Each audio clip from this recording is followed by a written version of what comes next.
I admire your luck, Mr. Bond. James Bond. Who is the lucky brunette? Last name Beeswax, first name Nunia. Oh, my third wife is biracial. It's simple, really. First we... What's the most you ever lost on a coin toss? Sir? The most you ever lost on a coin toss. You look rad. When you want to talk sports, you ask folks who have seen it all up close. So on The Al Travis Show, we go with the guys at the end of the bench. Time to talk all things sports. We've got them. John and Dan, the guys at the end of the bench. Generally, I would want to be very disappointed and sad today. I'm with you guys, covering your faces. Get some paper bags out here. Game last night, we end up losing, 37-10. Wiped out of the planet in every stat there is. I think the only stat we won was the number of penalties we had for yardage. This game was abysmal. Can you, John, just start with you. Is there anything that you would look at that game and say, well, we had that going for us? Well, Will Reichert kicked a 54-yard field goal. He also missed one by 3 yards. Yeah, I know. Okay. Just throwing it out there. Okay, you're trying. I get you. You're trying. How about you, Dan? Greenard had a nice sack. Bernard, yeah. Greenard. I'm going to call him Greenard. All right. It's a Greenard, I know. But that's they had the leading rusher for the Vikings, just was in that final... for the final that final drive where they weren't trying anymore. Yeah. And he ended up... Xavier Scott, the guy doing everything. Scott was the leading rusher that was for a the highlight. Vikings. To be the other side of the coin, the negative guy, 11 carries for the team, 34 yards. That's what... Herbert himself. Herbert himself. If he does that 3 times in a row, that's a first down. Yeah. But if you can get him in a row, yeah. Scott added 16 to those. Yeah, in the last minute. Yeah, and then you want to. Addison had a touchdown. He did have a touchdown. Because of some weird penalties there. We're gonna punt the ball, then they do something, then we're gonna go for it, and then they do something in the end zone. And it's 1st and 4. Okay, Justin Herbert. We had 34 yards rushing. The quarterback for their team had 62. They had a total of 207 yards rushing. Over 400 yards total. What did we end up total yard?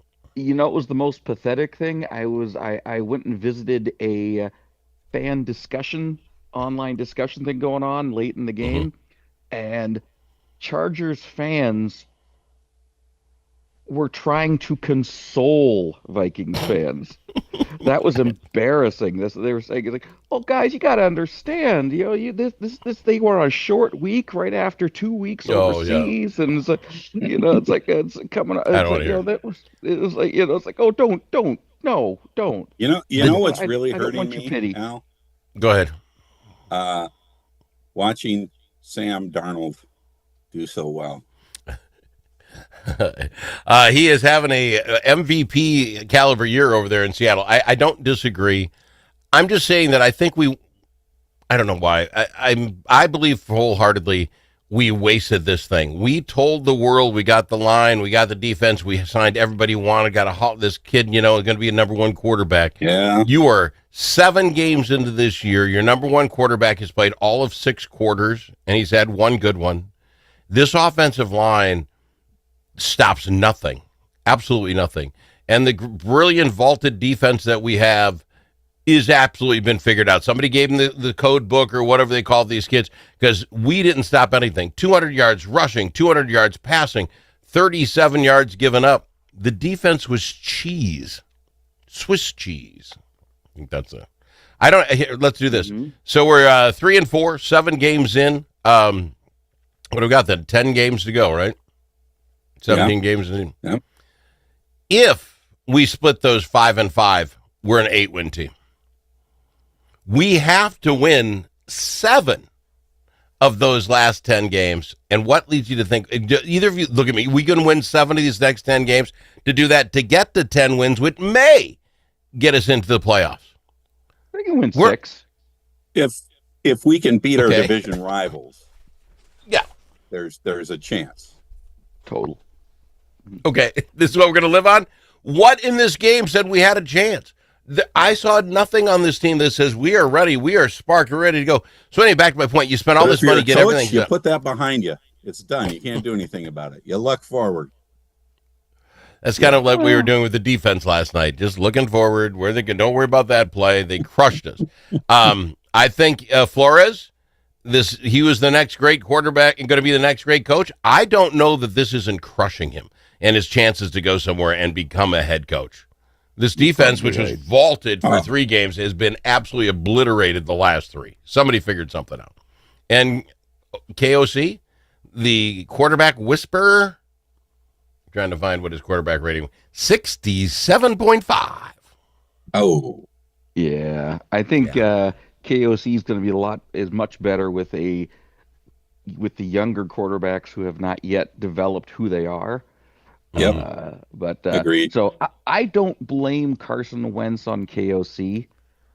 Well, But that's one of the few things. I mean, that's but they went and got him, Dan. They went and got him. We had Sam Darnold. You heard of him, John. Thank you for bringing it. We had Sam Darnold. We went and got Wentz. yeah, but they got Wentz as a backup. Darnold wasn't going to stay here to be second fiddle. No. Unless they paid him a ton of money, and they weren't going to do that. No. Okay, well, then this is what we got. A quarterback who, he's a rookie quarterback, JJ, right? Rookie quarterback, but he's not. This is his second year in the NFL. He just didn't play any last year, and he's already been hurt for, 5 of the 7 games we played so far. I'm not saying he's injury prone, but they didn't rush him back. And you tell me why when Wentz, about third quarter, got it butt handed to him one more time, got up like he wanted to go right to the ER. I mean, he looked like he was done. And we just kept sending him out there. That poor guy. Oh. See, I'm thinking JJ is going to be like the Byron Buxton of the Vikings. So, a couple of really bad years, and they'll talk about potential, and then maybe next year he's going to explode and lead in every category and win awards left and right. I love that. Will the rest of the team still be here to help him? Well, I know you're going to lose guys, right? Are we going to have the same wide receivers? Are we going to find somebody to play offensive line? Are we going to have any of that stuff? Our defense is kind of old, to be quite frank with you. Are they going to hang around? We got time to beat on that. I don't want to do it today. I think the biggest news story today is what happened with the arrests in the NBA for illegal gambling. I want to talk about that. I'm going to save some time on the other side. It's just amazing. These guys make millions, and they're willing to screw some poor schlup out of $50K. We'll talk about it coming up after this. When the stakes are high at the Minnesota Capitol, you need more than a lobbyist. You need a partner. At Momentum Advocacy, we bring nearly 90 years of combined experience in government relations, public affairs, and strategic communications. From nonprofits to national corporations, we help organizations navigate Minnesota's political landscape with integrity, insight, and results. Whether you need legislative champions or headlines, Momentum Advocacy delivers. For more, visit momentum-advocacy.com. Momentum Advocacy, your friends at the Capitol. Think about it. A famous politician once said, "You're entitled to your opinion, but you are not entitled to your own facts." But in a world full of AI and fake news, where can Minnesotans find the facts? Center of the American Experiment is Minnesota's go-to source for fact-based analysis and common sense solutions for taxes, energy, public safety, and our kids' education. Visit AmericanExperiment.org for more information. Think About It is brought to you by Center of the American Experiment, Minnesota's think tank.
as in alligator.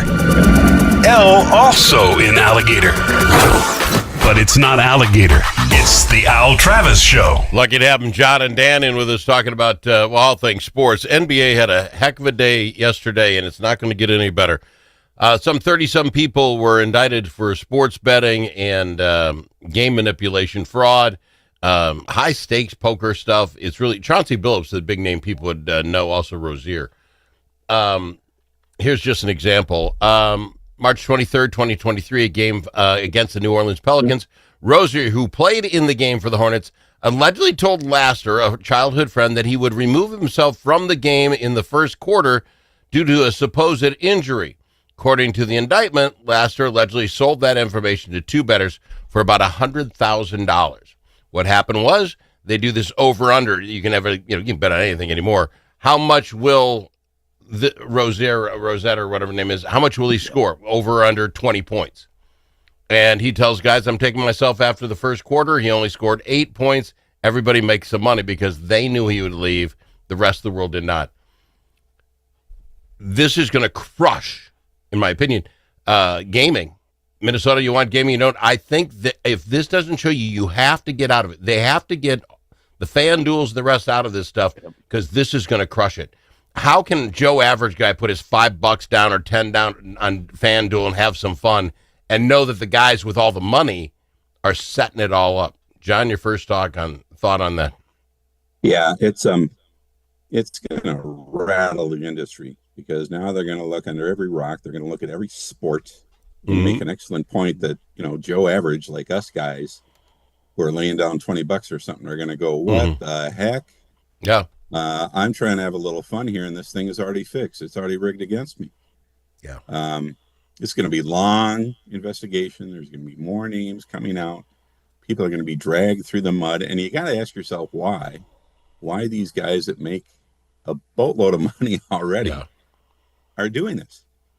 What the thrill? It can't be for the money because they're not raking in millions. Well, okay, let's go with it. Dan, what is the thrill? You're a basketball player. You can make $100,000 if you kick yourself out of a ball game. Well, I didn't know when I do it. How much money is Rozier taking in just for playing the game for his contract? Yeah. I mean, it's probably pretty close to that already. But it's there's the whole psychology behind it. I mean, why does Michael Jordan just lose millions of dollars in Las Vegas? Now, it's Vegas, so at least it's legal, at least as much as we know. Legit, yeah. It's legit, yeah. It's but it's the thrill, it's the excitement of. But in this case, what's the thrill of knowing that you're going to make money because you're going to pull yourself? I mean, there's no game of chance involved here. Well, that's the chance is whether you get caught. That's the thrill, I guess. The other game gaming that they're doing was they're inviting, like Chauncey Billups supposedly was inviting people to come play a high stakes poker game with real live ex-basketball players like himself. And then what they did is they bought these automatic shuffling machines, and the mafia evidently fixed them up so it would be able to tell what the cards were and tell some guy off stage who's got the best chance of winning. And then everybody except the rich guy who got to play with Chauncey Billups knew about it. So it was 5-on-1 against the guy and the machine. And they took one guy for $1 million. Now, maybe these guys got all the money in the world. I don't care. But what's the thrill in that? Hey, 6 of us can take this guy because he doesn't know we're cheating. I am missing something. Here's my thought. Somehow these guys have gotten caught up with the mafia. Whether they're gambling, they did something wrong, the mafia has something on them and had to make them do this, and they couldn't stop. Somehow, some way, because there's just no way. How much has Chauncey Billups made in his career? And not alone as a head coach of the Trailblazers as it isn't a financial thing for them. Or it shouldn't be. In some ways, I almost hope that is the situation. Yeah. Because at least then there's a little bit of explanation. But what are they going to do? What is Adam Silver and the other commissioners? What are they going to do once the betting money is in the game? They're now, that they, as I said, FanDuel and all those that, they are so entrenched in with the professional sports now. there's so much money there that Well, to extract them is going to be more than painful. I don't exactly. think they can do it. I don't think they can do it. What does this do to all the sports books in legitimate venues like Vegas? Yeah. I mean, are fans going to come back and say, there was fraud. I want my money back for this bet on this game because And how would you prove it? game was Do you rigged." you keep your stubs of anything you ever bet on? This is in 2023, so no, these guys are going to get screwed. I mean that, but it's back to how do you with this much money in between the every third commercial's gamble with us commercial anymore. Yeah. How do you get that back out? How do you say we can't do this more? Minnesota's sitting here looking to do this, online betting, and I'm sitting here telling you now, maybe I'm thinking this is just crazy. All you're doing is setting up bad guys an easy platform to do bad things. But I'm not sure how we pull it out of the society anymore. But if enough people get mad, because like you say, there's no chance, maybe it dries up on its own. Any chance that people the FanDuel guys like you say, John, $20? I'm not going to just give $20 and hope this isn't something they were rigging. No, I'd rather spend that on a Powerball ticket because I still Yeah. think that has at least some integrity in it. Yeah. All right, one last topic before we go because I want to get to it. I did not see it happening. The Gophers end up beating 25 Nebraska, 24-6. It was actually a manhandling. Now we are at Iowa, and that will be tomorrow at 2:30 in the afternoon. What are our thoughts in the Gopher game, Dan? I'll go with you before we get to the guy with the hat on. Yeah, because the guy who actually knows about it in depth. But it's like, I think Iowa is actually ripe for a beating here. I don't know. This seems to have a completely different team than that lost to Ohio State a month ago or 3 weeks ago. It's and it seems like much longer ago right now. So I'm going to say that the Gophers actually win a close game. Yeah, John, Iowa is no Nebraska, and they just took Nebraska. I've got to say I'm on kind of the bandwagon now. Your thoughts on the Gophers in the last 30 seconds? Yeah, they're going to win. As Dan said, it'll be a close game. This one always is. Iowa relies on a hard pounding rushing game. That's their trademark. I think our passing game will win the day along with our defense, but it'll be a battle. But at the end of the day, crispy bacon for that pig. Bring home Floyd. All right. Sweet. All right, we got to go. We're out of time. Appreciate you, boys. Appreciate it a ton. We'll get you guys back in here on Monday, all right? I'd say John and Dan, the guys at the end of the bench. If it's your turn to host a game, Grandpa's Barbecue suggests